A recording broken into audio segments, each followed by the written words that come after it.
Hello everyone, my name is Prajakta Dhake and I am from Department of Zoology, KTHM College, Nashik. Today I'll be taking a lecture for SYBSC. Semester is first semester and the name of the subject is Animal Diversity 3. The paper is 1. The chapter that we are going to deal with today is the Introduction to Subphylum Vertebrata. We have already completed half portion of it, and in today's lecture we will be completing the other half of this particular chapter. Now this is the third lecture of this particular chapter, and the topic is classification of vertebrates, and it is part 2. In the previous lectures we have seen about the Agnatha, right? What all organisms are there in Agnatha, how do they we discussed two organisms, one is Petromyzon and another one is Myxine. We discussed about the characters of Agnatha, which include they are fish-like primitive vertebrates, jaws are absent, body is long, often rounded, they do not have paired limbs, their notochord is persistent in adults, internal ear with two semicircular canals, a single median nostril is present, only median dorsal, median ventral and caudal fins are present, while the paired fins are absent in these organisms. So basically this was just to give you an idea about the Agnatha, so I have repeated this. So we have also seen two organisms, one is Petromyzon, another one is Myxine. Now let's begin with the other topic, which is Gnathostomata. Now what does this word Gnathostomata mean? Gnathos is jaws, stoma is mouth. Now the word Gnathostomata refers to the mouth is guarded by the jaws. These are the characteristic feature, or that is why this particular organisms are referred to as Gnathostomata. Agnatha, they did not have jaws, okay, but Gnathostomata, they do have jaws. Let us one by one see its characteristic features. These organisms, which means that Gnathostomata, are vertebrates. Obviously we have seen the classification of vertebrates with the true jaws. There are presence of true jaws. Also one more very important characteristic that you will find in these particular organisms is that they possess paired pentadactyl limbs. Okay, so the limbs are going to be paired. Okay, pentadactyl, have you seen your hand? You have 5 fingers or 5 digits to it, right? That is why they are referred to as pentadactyl limbs. Now the notochord may persist or is replaced by vertebral column. I have already discussed about the vertebral column n number of times in previous lectures. So at some points you may find the notochord present in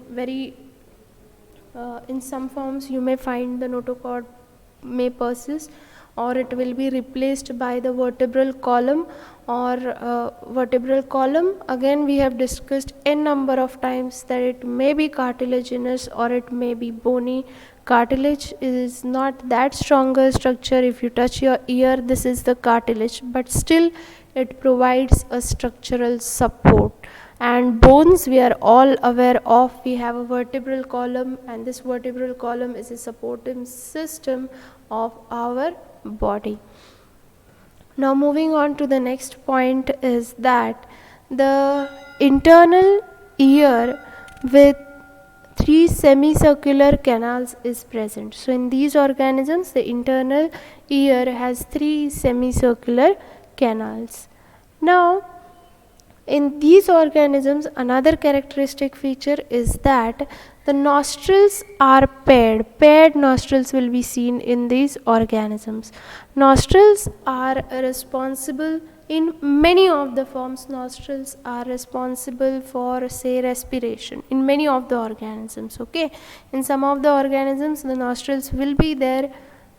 Okay, so next one is the endoskeleton. Endoskeleton we have already discussed.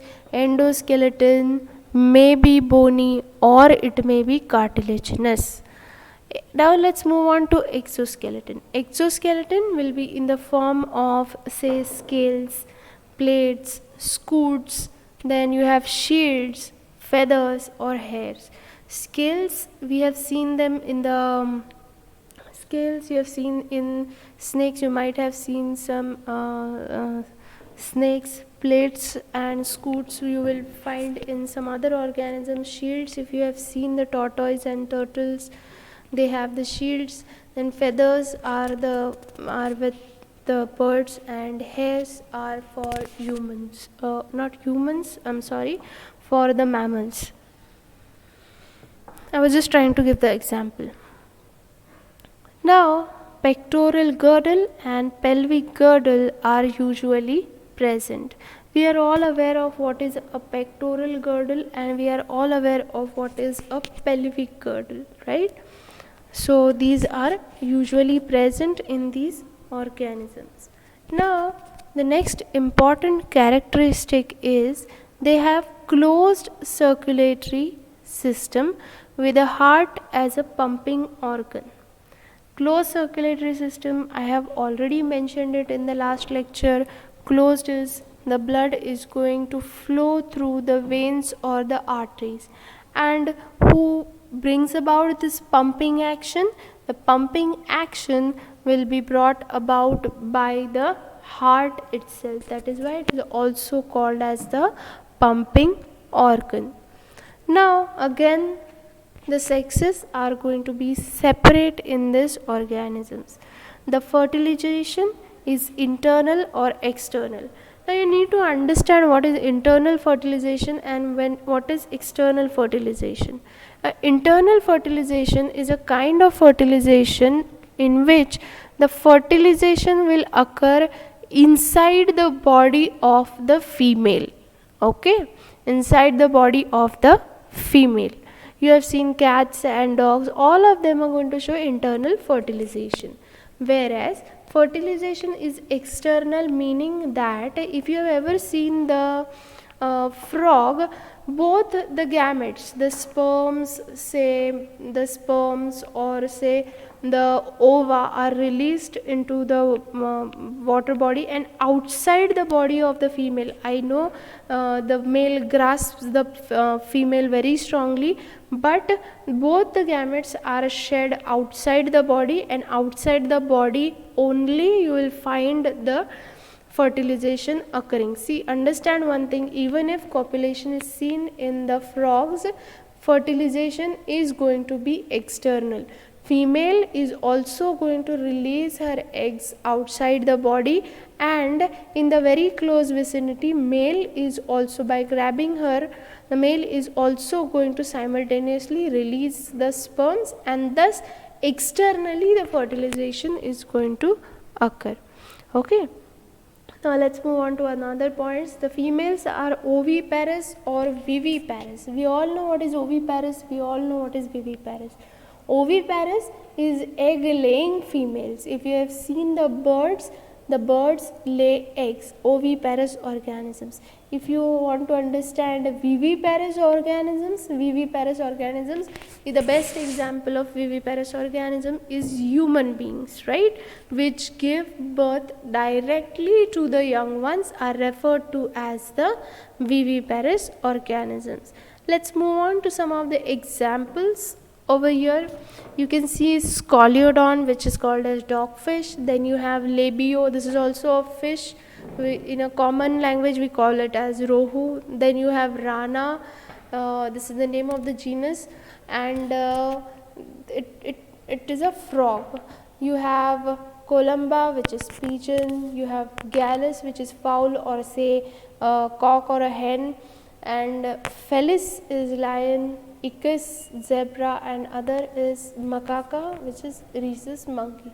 I think we have studied it prior also, these examples, when we were talking about the vertebrates.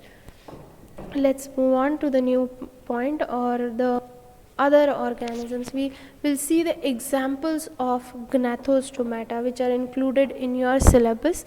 The first, what you see here in this particular video, what you see here is Labiorohita.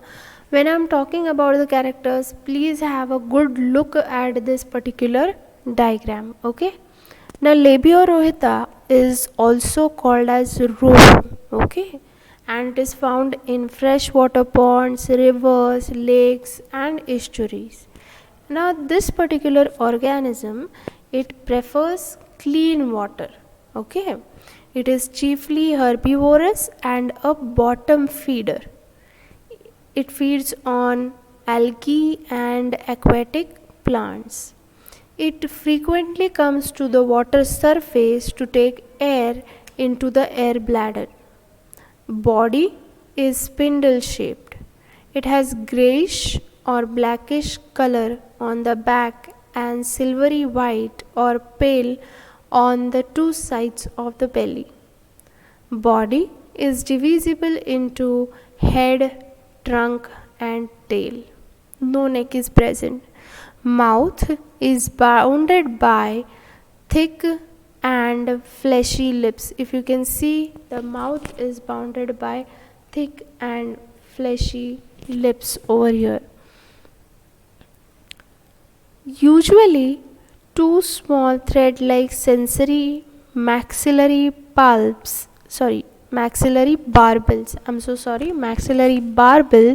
are present at the corners of the mouth.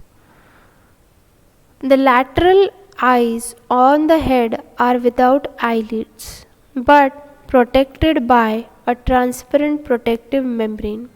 Homocercal caudal fin is present in these organisms. Now what is homocercal caudal fin?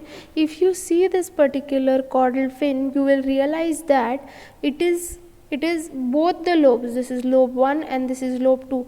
These two lobes are equally divided, right? That is why it is called as homocercal caudal fin.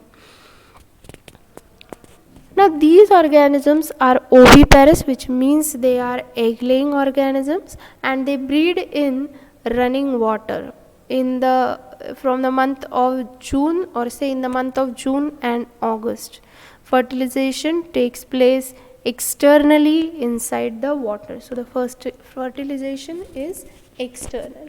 Let's move on to another organism which is called as Rana tigrina. You might have seen frogs n number of time, and now we are going to study the one of the frog. Now please pay attention when I am talking about this particular organism. See whether the characters are matching or not. Of course they will be matching, but yeah, let's begin. Body is spindle shaped, dorso-ventrally flattened. It is pointed at anterior end and rounded on the posterior. It is divisible into distinct head, trunk, and limbs. Again here no neck is present.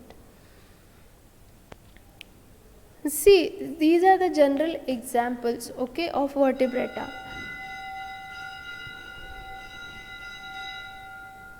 See, these are the general examples of vertebrata. Now I have taken both the examples which do not have neck. Doesn't mean that none of the vertebrates are going to have neck.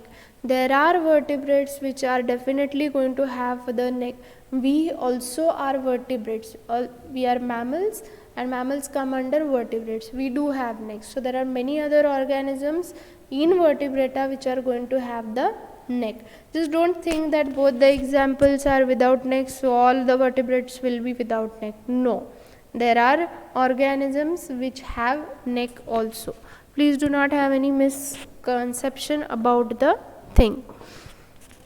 Okay, Now, neck and tail are absent in these particular frogs. You might have, in the larval stages, frogs do have tails, but the adult stages are going to lack the tail. Skin of frog is thin, moist, slimy, smooth, and fitted loosely on the body. Skin of back has dorsolateral folds or thickenings called dermal plaque. Color of the skin is green with black or brown spots dorsally, but higher pale yellow ventrally. It is light pale yellow from the ventral side, and on the dorsal side I have already discussed the color of the skin is green with black or brown spots. Now see why the skin of this particular organism is moist, because its respiration takes place by means of this particular skin also. I think we have already discussed this in previous lectures. Head in these organisms is dorsoventrally flat and triangular in nature. You can see it in the diagram very clearly. Mouth is terminal. External nares are present dorsally above the mouth. Protruding eyes are located dorsolaterally on the head. Transparent nictitating membrane is also present. It covers and protects the eyes during swimming and keep them moist in the air. Now in these organisms, trunk bears two pair of limbs. Hind limbs are stronger and larger than forelimbs. Why? Because they hop. Okay, that is why the hind limbs are going to be stronger as compared to the forelimbs. And these organisms show sexual dimorphism. Sexual dimorphism means that there will be some characters in male and female which are going to differentiate them, as this is a male because it has particular this character, and this is a female because it has some specific characters. Okay, so this was all from my side about this particular chapter, and this was a very small chapter, and today we are done with this chapter also. We are done with the introduction to subphylum Vertebrata, and I am very thankful to you for listening. Thank you so much.